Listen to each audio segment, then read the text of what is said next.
ọmọ sùn sókè ọ̀rọ̀ tó wà nílẹ̀ ọ̀rọ̀ tó ṣe kókó ni sún padà sísàlẹ̀ sún mọ́ bí o wá gbọ́ ọmọ àǹtí mi wọ́ bí mo fẹ́ fi fídíò kan hàn ẹ́ nísìn mo dẹ̀ fẹ́ kó o gbọ́ kó o listen sí kó o ta etí inú ẹ̀ kó o fi gbọ́ kó o dẹ̀ share rẹ̀ fún àwọn tó bá fẹ́ fún sórí èébú tẹ̀ ń bú ọ̀rọ̀ tẹ̀ ń sọ ìkà tẹ̀ ń ṣe kò ní kí n má ṣiṣẹ́ tèmi màá má ṣiṣẹ́ ìyìn rere mi bó ṣe yẹ kí n sọ mo fẹ́ kó o wo fídíò kan sìn kó o gbọ́n tí wọ́n sọ wọ́n láwọn Taliban ti kọ lẹ́tà sí orílẹ̀-èdè Nàìjíríà ìyẹn ló kẹsàn àgbákò lẹ́ẹ̀kan san 419 wọ́n ní wọ́n bọ̀ wá wọ́n náà sọ pé wọ́n bọ̀ wá hẹ́pù àwọn brothers wọn àwọn Taliban ti fẹ́ gbàjọba mo sọ fún yín nígbà táwọn náà sọ pé àwọn fẹ́ nídìí muslim nation àwọn Taliban àwọn tàwọn ti Nàìjíríà mo láwọn tàwọn Nàìjíríà ara àwọn Taliban ti bí ni mo ní ọ́ láwọn fẹ́ gba kínní wọ́n ṣe kínní viral gbà náà ẹ bẹ̀rẹ̀ sí ní sàkẹ́ wọ́n bẹ̀rẹ̀ sí ní ṣe fídíò wọ́n borúkọ àwọn jẹ́ wọ́n ṣe kínní kan ṣé ẹ ti gbọ́ ọmọ àǹtí mi wọ́n láwọn Taliban wọ́n náà ti sọ ní ìsìn pé wọ́n ń bọ̀ wá sórílẹ̀-èdè Nàìjíríà gbogbo gọ́vnọ̀ stéètì kọ̀ọ̀kan ìwọ tó bá wà nílùú ẹ ṣé bí wọ́n ní ẹ wá ṣe Yorùbá wọ́n ní ẹ wá jíjò òmìnira olóòfẹ́ bó tilẹ̀ pé àwọn tó wà bí wọ́n sí tó tọ́ ṣùgbọ́n báyìí ní ìsìn wọ́n ní ẹ bọ́ta kẹ́ ẹ dìde fún ẹ̀tọ́ yín ohun tí ó lè yín fún ẹ̀tọ́ yín ló ti dé oníkálukú wọ́n ní kó di territory kó di agbègbè rẹ̀ mú territory rẹ̀ kó dì mú kó ní kálukú mọ tí ó ṣe o kẹjà fẹ́tọ̀ yín o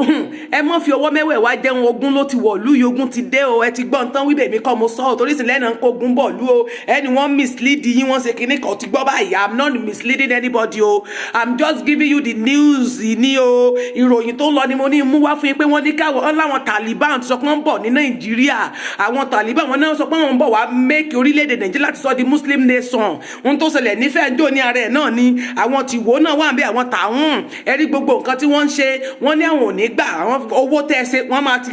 Kùránì wọ́n máa ti kéwú bọnú rẹ̀ ṣe ẹ ti gbọ́ nísìn wọ́n ní wọ́n ti náwọn ń bọ̀ àwọn Taliban ẹ gbàgbé tó ṣe ní Afghanistan ẹ wo bí wọ́n ṣe pa ọ̀pọ̀lọpọ̀ ẹ̀mí ẹ wo bó ṣe fìyà jẹ àwọn èèyàn mo dẹ̀ sọ fún pé ẹ pínpín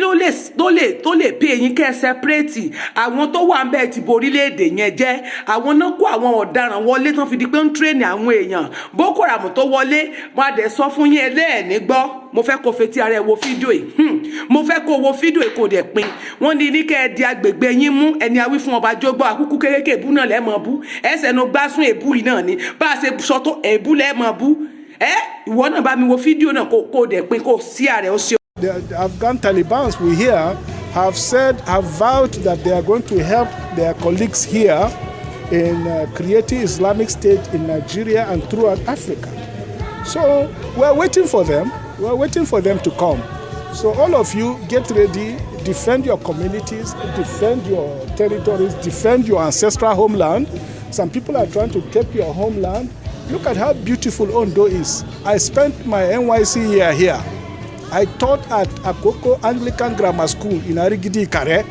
I had a fantastic year. Look at how green and beautiful this land is. They want to take over your ancestral land. If you leave them, they will take over. So please, defend your land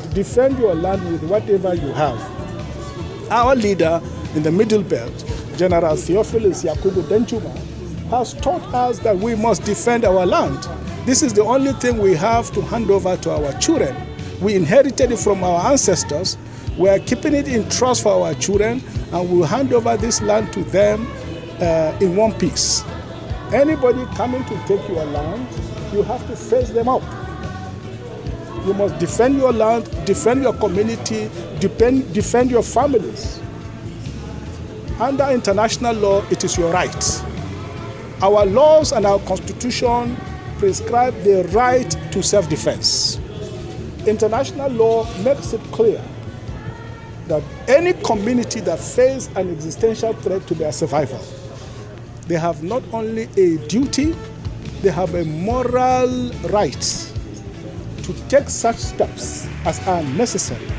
to defend their land, defend their community, and defend their families. It is also prescribed by universal global ethics.